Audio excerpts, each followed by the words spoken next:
बहुत समय पहले की बात है। एक छोटे से गांव बलदेवपुर में लखन अपनी पत्नी शालिनी, बूढ़ी माँ और 9 साल की बेटी दिया के साथ एक छोटे से घर में रहता था। उसके पिता का बचपन में ही निधन हो गया था, जिससे परिवार की सारी जिम्मेदारी लखन के कंधों पर आ गई थी। उसके पास एक छोटा सा खेत था, जिसमें खेती करके वह अपने परिवार का मुश्किल से गुजारा चला रहा था।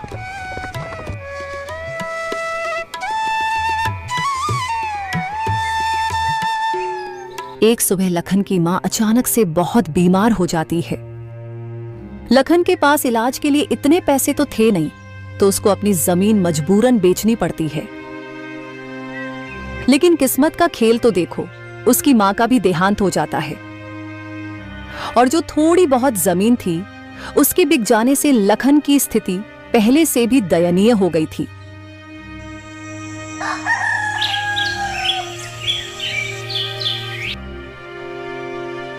उनका जीवन बुरी तरह कठिनाइयों से भर जाता है, इसीलिए वे दोनों मेहनत मजदूरी करके किसी तरह अपना जीवन निर्वाह कर रहे थे।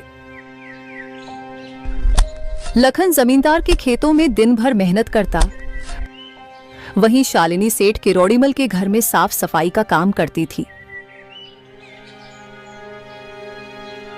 अजी, सर्दी बहुत नजदीक आ चुकी है और हमारे पास सर्दियों में ओढ़ने, पहनने और खाने के लिए कुछ भी नहीं है। हाँ भाग्यवान, तुम ठीक कहती हो, हमें कुछ करना होगा। आखिरकार सर्दियां आ चुकी थी। यूं तो हमेशा ठंडी के समय -1-2 डिग्री तापमान रहता था, लेकिन इस साल तापमान बहुत ही ज्यादा गिर गया था, जिससे ठंडी बहुत जोरों से अपना कहर ढा रही थी।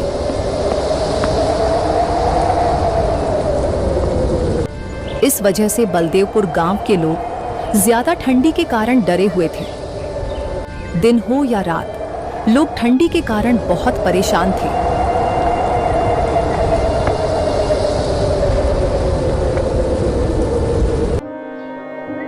हे भगवान, ये कैसी लीला है आपकी। देख रही हो शालिनी, इस साल कितनी ज्यादा ठंडी पड़ रही है। इतनी कड़ी ठंडी में काम करना भी बहुत मुश्किल हो गया है। घर से बाहर निकलते ही पैर ठंडी के मारे सूने पड़ने लगते हैं। इतनी ज्यादा ठंडी में तो घर से बाहर निकलने का मन भी नहीं कर रहा। न जाने इस साल की ठंडी कैसे कटेगी। ठीक है शालिनी, अब मैं काम पर चलता हूँ, नहीं तो जमींदार गुस्सा करेगा। ठीक है जी, सर्दी में ध्यान रखिएगा।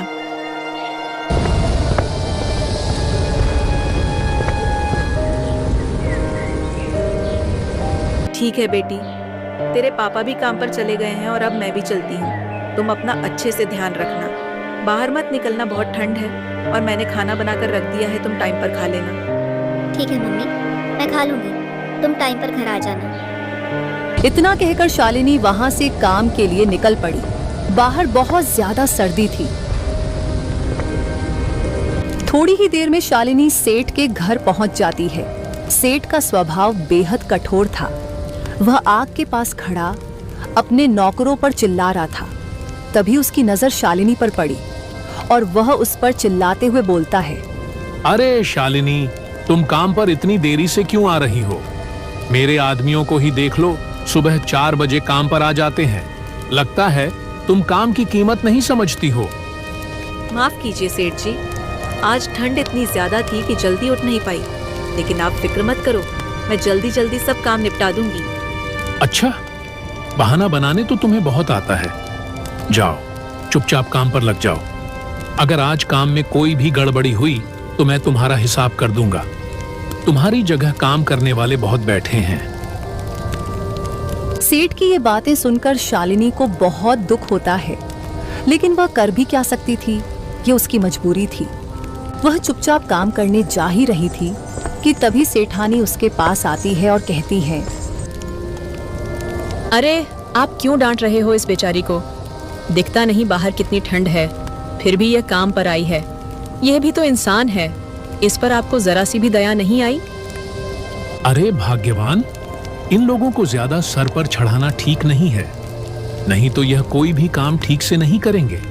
शालिनी ने कुछ नहीं बोला और अपनी बच्ची के बारे में सोचते हुए चुपचाप काम पर लग गई। HK Vitals Veg Collagen Peptides. This has vitamin C, vitamin E. उधर लखन ठंड से कांपते हुए रामधन जमींदार के खेत पर मजदूरी कर रहा था।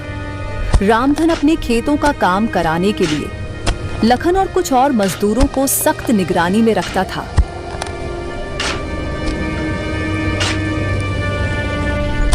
अरे ओ लखन, काम ठीक से कर ले। ठंड के बहाने सुस्ताने की कोशिश मत कर। तुम लोग काम करते हो बाल भर और पैसे चाहिए थाल भर। अगर आज मेरा काम पूरा नहीं हुआ तो मैं तुम लोगों को 1 रुपया भी नहीं देने वाला। नहीं जमींदार जी, मैं पूरी मेहनत कर रहा हूँ। ठंड बस थोड़ी ज्यादा है, इसीलिए हाथ पैर जम से रहे। लेकिन आप फिक्र मत करो, मैं आपका काम पूरा करके ही जाऊंगा। सुबह से काम करते करते लखन के हाथ पैर ठंड से अकड़ चुके थे और थकान उसके चेहरे पर साफ नजर आ रही थी।